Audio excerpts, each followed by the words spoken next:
Thank you so much for joining us. This is Business Incorporated coming to you live from Lagos, Nigeria. I'm Chimeze Obi Iwago. On the program today, UK's Aldermore agrees to $1.3 billion takeover by South Africa first round. Chad and Glencore expected to meet in Paris to discuss debt restructuring. Plus, IMF sees Uganda 2017-2018 growth at 5%. We get started now with the markets, and here in Africa, and starting off with Nigeria, the markets resumed the new week upbeat as the all-share index looked green at intraday 0.14%. The market in South Africa was also up at 0.64%. However, in Egypt, the index was in the red, 0.09%.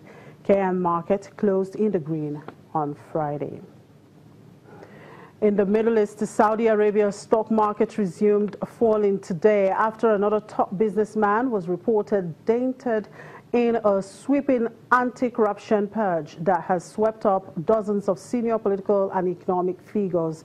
The Saudi stock index was down 0.51% at intraday as Al-Taya Travel plunged 10% after the company quoted media reports are saying its founder, Nasser bin Al-Taya, who holds direct and indirect stakes totaling 29.72% in the firm, was being held. Kingdom Holding, which had tumbled 7.6% on Sunday after its billionaire chairman, Prince Al-Wahid bin Talal, was detained, sank a further 2.8%.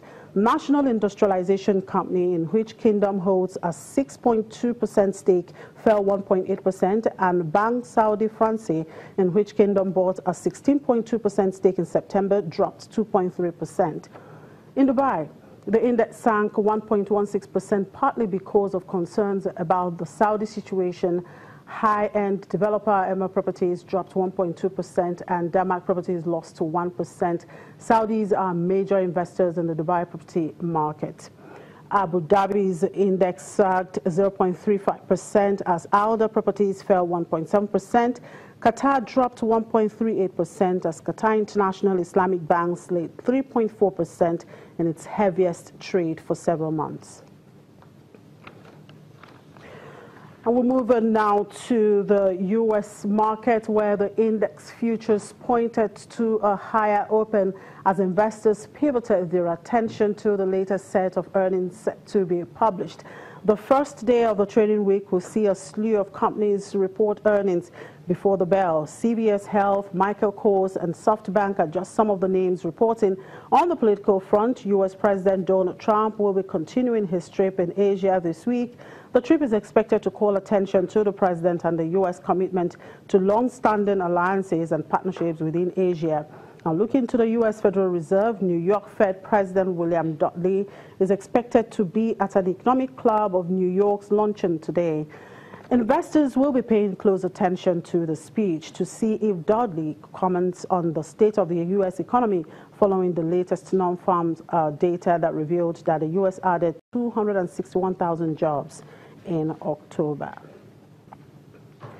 And Europe stocks were marginally lower in early trade as investors focused on earnings and monitored President Donald Trump's comments in Asia. For more, let's talk to Daniel Koop, my colleague in Frankfurt. Good afternoon, Daniel. It's another beautiful week. Good to see you. Yeah, good afternoon here from Frankfurt, Jimmy. It's going to be, I can already promise you, a very exciting trading week here from Europe.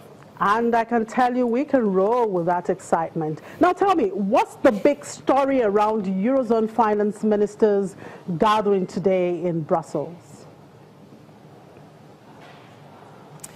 Yeah, let's talk about this finance meeting taking place today in Brussels, Jimmy.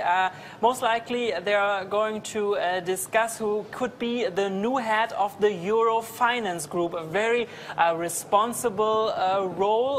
The current head of the Euro Finance Group, Jeroen Dijsselbloem, he's a politician from the Netherlands. He is only going to be in this job until December of this year. So now everybody is discussing who could be the next one. And I can tell you about some names that are, pretty much in the discussion. We're talking, for example, about the finance minister of France, Bruno Le Maire. Also very interested in this position is Peter Kazimir, finance minister of Slovakia, and also other finance ministers from the Eurozone. So this is going to be a very interesting discussion. We don't really expect to get a final result, but for sure they're going to be discussing about those names. Also, a very big topic here today in Europe are those paradise papers, those offshore accounts, where we are hearing that also many companies here in Germany and also in Europe, but even Queen Elizabeth II, are trying ways pretty much to save taxes by having those taxes being paid in other countries. Something what many people here are calling legal, but on the other hand, when you talk, of course, about moral standards, very difficult. Also, Brexit is going to be a topic on the discussion table there again. So, yeah, a very interesting meeting there taking place today in Brussels. Right, Daniel. Of course, we'll sure follow the discussions at that meeting. Well, the Eurozone Business Climate Index has been released. Tell us what the headwinds and the tailwinds are from this report. Yeah, very promising numbers of the Business Climate Index that came in today for the Eurozone, with the best result actually since the last 17 years, which means since last fall in 2000. In the fourth quarter, the number of the Business Climate Index went up by 1.8 points to now 38 points.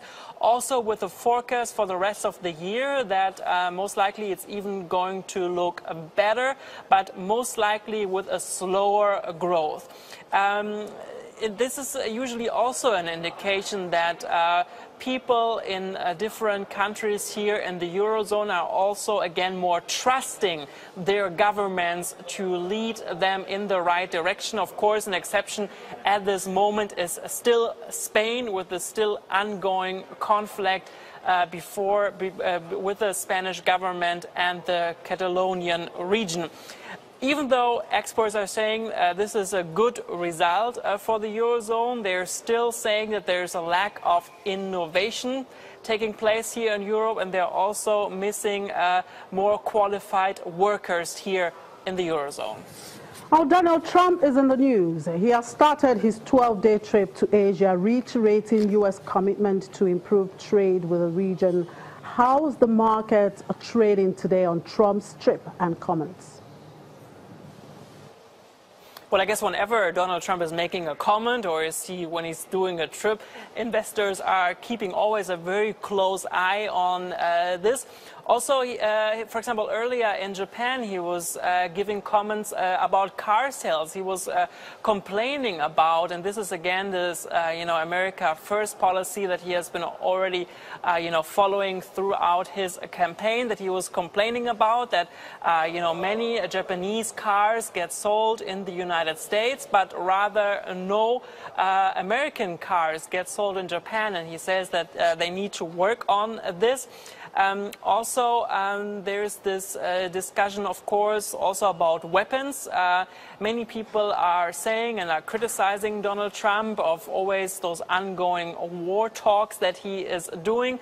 They're pretty much accusing him that this is also because he wants to give the weapon industry another boost. Of course, the weapon industry now again in the discussion after this horrible attack that we saw yesterday at this church in Texas in the United States.